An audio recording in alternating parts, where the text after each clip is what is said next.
Coming straight from the lion's den. Your host. You're now tuned in. You are now tuned into To the realest show on YouTube. All right, buckle up because we're about to take a deep dive that feels like we're stepping right into a real-life thriller, you know? Oh, I like that. Yeah, AI, power players, and a whole lot of speculation about what's really going on behind the scenes. You sent over this collection of sources, and wow, it's a mix. Snippets of conversations, research notes, some pretty bold claims about who's really pulling the strings in the AI world. It really is fascinating how intertwined technology and influence have become, right? We're not just talking about code and algorithms, but about who controls this incredibly powerful technology, you know, and how they might be using it. It's about the potential to completely reshape our world and the question of who gets to decide what that reshaping looks like. Okay, so let's try to unpack this a bit. Your sources mentioned some big names in the AI game, but the one that really caught my eye was Les Wexner. You mentioned he's been investing like heavily in AI, but he's kind of strangely absent from the usual online discussions about the future of the tech. Yeah, it is a curious absence, especially when you consider the scale of his investments. I mean, his venture, CoreWeave, it's gone from a $700 million company to an $18 billion cloud and AI powerhouse, and that's happened incredibly fast. You don't usually see that kind of growth without making some noise, right? Without being part of the conversation. Right. And you also found a possible link between CoreWeave and that massive Intel plant that they're building in New Albany, Ohio. Sounds like a major AI infrastructure project in the works, wouldn't you say? It really does, and it makes you wonder why Ohio? Why this specific location? I mean, Ohio has become a bit of a hub for data centers, sure, but it's still an interesting choice for a project of this magnitude. You know, is CoreWeave just, riding the wave of this tech trend, or is there something more strategic at play? Maybe a move to be closer to certain government agencies or resources? Interesting. Well, speaking of government agencies, you brought up the CIA's venture capital arm, InQtel. They're known for investing in that cutting edge tech, the kind that could be, pretty useful for national security. Could there be a connection here, you think? It's definitely worth considering, especially given that in QTEL, they have a history of backing companies that end up playing significant roles in intelligence operations. Take Palantir, for example, co-founded by Peter Thiel. They got early funding from InQtel and then went on to become a major player in government surveillance and predictive analytics, using data to try and forecast future trends or behavior. It's not a huge leap to imagine that CoreWeave could be on a similar trajectory with ties to government agencies that go beyond what we know publicly, at least. Okay, so let me get this straight. We've got Wexner, this retail mogul with a history of strategic investments. He's pouring billions into AI, and there could be potential connections to the CIA. This is starting to feel like something out of a spy movie. Right. But to really get a handle on what's going on here, I think we need to dig a little deeper, look beyond Wexner's his public image. Exactly. The person who provided these sources, they dug into Wexner's background and uncovered some pretty fascinating details, like, for instance, his Wexner Foundation. It trains Israeli leaders and allegedly has some strong ties to the IDF and Mossad, Israel's military and intelligence agencies. Wow. And then there's Wexner's father, Yehuda Kleisen. He was allegedly involved with the Haganah, the paramilitary force that eventually became the IDF. So this suggests that there might be this family history intertwined with intelligence operations, going way back to the very formation of Israel. Hold on a second. You said allegedly a couple of times there. Are these connections actually confirmed, or are we venturing into speculation territory here? It's important to be cautious with these claims, for sure. The person who shared these sources, they present them, but we need to be clear about what's a confirmed fact and what's conjecture.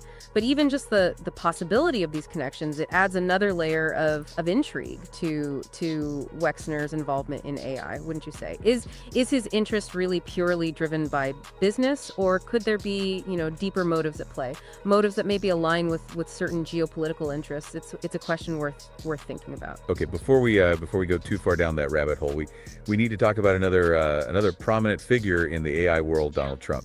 Your sources highlighted his some of his recent ventures, including his that luxury watch collection he's got going on, a cryptocurrency platform, and most notably this Project Stargate, which is a massive AI infrastructure venture. Yeah, this Project Stargate, that's particularly interesting. We're talking about a potential $500 billion investment in AI by 2029. That's a huge number. And it begs the question, is this just Trump, capitalizing on various trends, or does it signal something more strategic, a move to try and solidify his influence in the rapidly evolving world of AI? It's a move that could have major implications, especially if we consider some of his past statements. Like, remember when he advocated for that biometric visa tracking system during his 2016 presidential campaign? You mean that system that would track individuals, like by land, sea, and air? Yeah, that proposal definitely raised some eyebrows, some concerns about privacy and government overreach at the time. And if we connect that to his current push for U.S. dominance in AI, it really makes you wonder, is this technology being developed to empower individuals, or is it about monitoring and controlling them? The line between those two possibilities, it's becoming more and more blurry, I think. I agree. It's a blurry line, and that blurring, it becomes even more apparent when we think about that anecdote involving Elon Musk and Donald Trump. Remember the one where Musk's son, little X, he confronted Trump at an event and declared, "You are not the real president." Oh yeah, I remember that story. It went viral. Was it a genuine outburst, or a carefully staged PR stunt? Hard to say for sure. But either way, it does reveal something interesting about the power dynamics between these influential figures, especially in the context of AI's rise. We're talking about individuals who are right at the forefront of this technological revolution, and their actions, their relationships, even their children's actions, it could all shape the future of this technology and its impact on society. It's fascinating and honestly a little bit unsettling, isn't it? Definitely unsettling. Welcome back to our deep dive into the world of AI. In part one, we kind of explored those connections between Les Wexner, Donald Trump, and Elon Musk. Individuals who are, not only investing a ton in AI, but also seem to be operating within this complex web of influence, a web that extends into, government, intelligence, even global finance. Yeah, it's a lot to process. I mean, we're talking about potential motives that go way beyond just simple business interests. The person who provided these sources, they seem to suggest there's a deeper agenda at play, one that involves control over information, over narratives, maybe even over the future itself. Yeah, that's a pretty bold claim, and definitely one that that requires careful examination. But before we get too lost in speculation, I think it's good to come back to some specific details that were brought up in your sources. You mentioned a video. It allegedly shows a chart depicting this network of companies that are involved in human trafficking. And what's really interesting is that the person speaking, they claim there's a correlation between the companies on this chart and the AI companies that we've been talking about. Right. Yeah. It was described like a bracket you'd see for a sports tournament, but for trafficking rings. And if there's really a connection between these companies and the development of AI, well, that paints a pretty disturbing picture. It would be deeply concerning, for sure, because it suggests this convergence of powerful forces, technological, financial, and criminal. Forces that could have devastating consequences. However, it's absolutely crucial to emphasize the need for verification. Does this chart even actually exist? Can its authenticity be confirmed? And if so, what concrete evidence supports the alleged connection to these AI companies? We need to be cautious about drawing conclusions without solid evidence. You're right. It's a good reminder that we're dealing with a mix of facts, speculation, and potentially even misinformation here. We need to be careful not to jump to conclusions, especially when we're talking about sensitive topics like this. Absolutely. Critical thinking is essential, especially in a world where misinformation spreads so easily online. And speaking of online information, the speaker and your sources, they also mentioned encountering difficulties getting straightforward answers from chat bots about certain topics, particularly about Donald Trump's alleged connections to Jeffrey Epstein and China. The chat bots seem to kind of deflect the questions.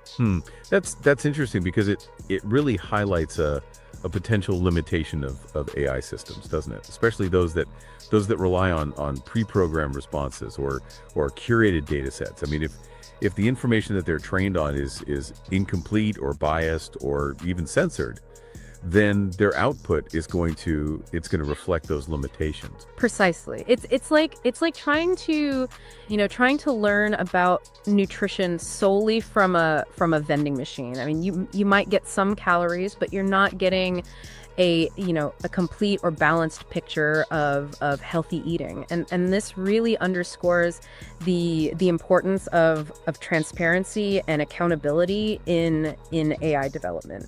We need to be asking questions like who's actually training these systems, what data are they using, and who controls access to that information. These questions they become even more crucial as AI becomes more integrated into our lives. Yeah. The speaker also, they expressed some frustration with the lack of open discussion about certain topics within online communities, specifically the role of spiritual energy and the concept of truth.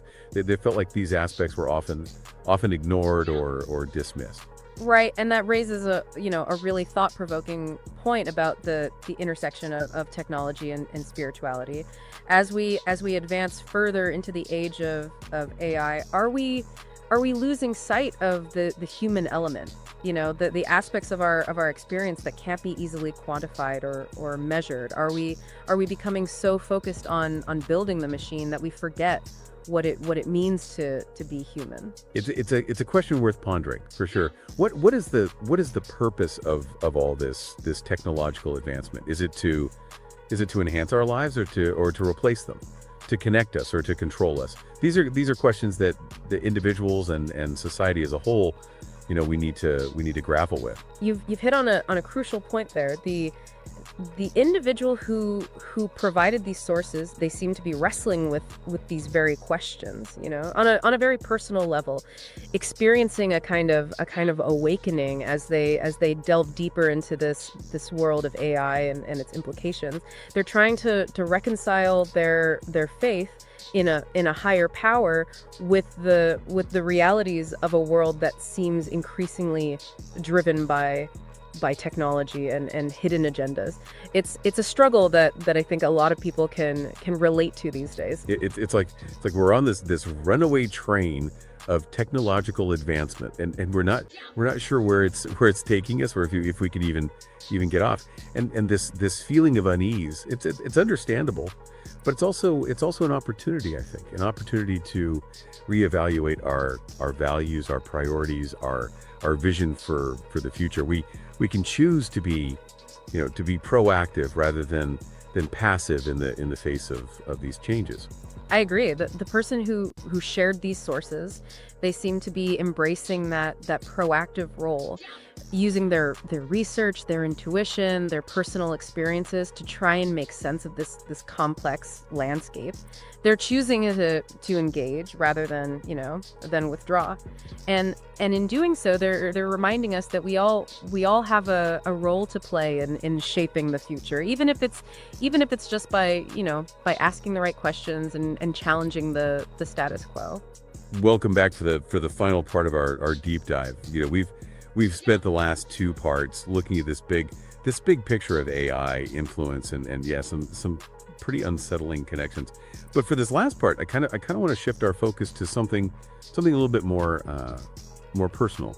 The individual who provided these sources, their journey through all this, it feels it feels really significant to me. Yeah, it's a crucial reminder that these aren't just abstract concepts we're discussing, right? They have real world implications that are felt by individuals, often in deeply personal ways.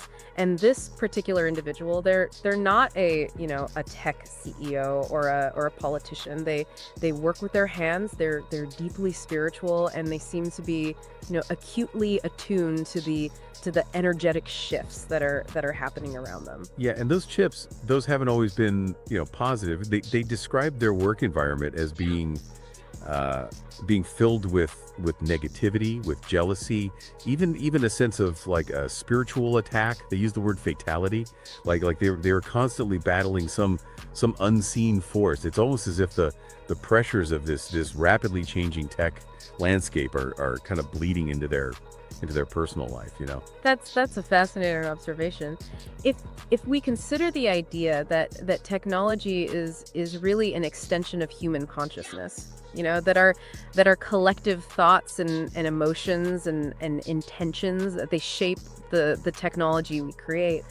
Well, then it kind of stands to reason that the anxieties and the imbalances within our society, they would be reflected in the tech, and vice versa. So this individual's experiences, they could be a microcosm of a much larger phenomenon. Okay, that's a bit mind-bending, but I think I see what you're saying. It's not just about ones and zeros. It's about the human energy driving these technological advancements, the good, the bad, and the ugly, and this person, they seem to be particularly sensitive to that energy. They talk about seeing signs, feeling shifts, even encountering what they believe to be spiritual entities. Right. Remember that story about the bird in the warehouse? A lot of people, they would have just shooed it away, but this individual, they saw it as a meaningful encounter, a sign of some kind.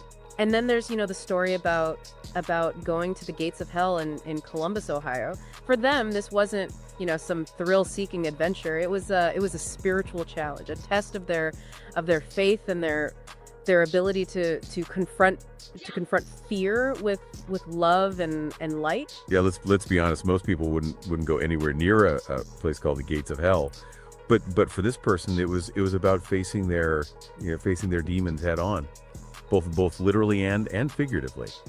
It's a powerful metaphor for the journey I think a lot of us are on, as we navigate this rapidly evolving world, a world where technology is advancing faster than our ability to really understand its full implications. We're being confronted with uncomfortable truths, with forces that seem beyond our control, and we have a choice, right, to succumb to that fear or to rise above it. And this individual, they seem to be choosing to rise above it. They're not hiding from these challenges. They're engaging with them, trying to understand them, even attempting to use their own energy to kind of counteract the negativity they perceive. It's a real testament to the power of individual agency, even in the face of seemingly overwhelming forces. Yeah, they also talk about taking practical action, picking up trash, spreading positive energy, challenging those in their circle who they felt were kind of stuck in negativity or illusion. It's like they're refusing to be a passive bystander in the face of these global shifts. They're taking a responsibility for their own little corner of the world, and maybe inspiring others to do the same. It's a reminder that change, it often starts at the grassroots level, with individuals making conscious choices to shift their own energy, their own actions, and through that influencing the collective. It's about recognizing that we're not powerless, even amidst forces that seem larger than ourselves.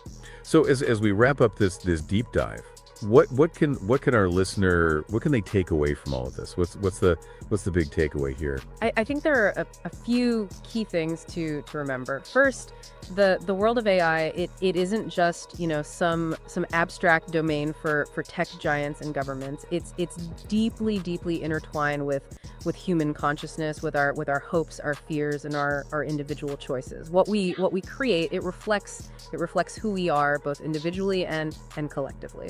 And second, we don't have to be passive consumers of technology. We can question, we can challenge, we can use our voices and our actions to shape the future in a way that aligns with our values. We have more power than we often realize. And finally, amidst all the noise and the chaos of this rapidly changing world, the power of personal transformation, of spiritual growth, and of simply choosing love over fear, it remains a potent force. It's a choice that we can make each and every day, and it's a choice that can make all the difference. This deep dive it's been fascinating, and at times, a little unsettling, but ultimately I'm left feeling a sense of hope.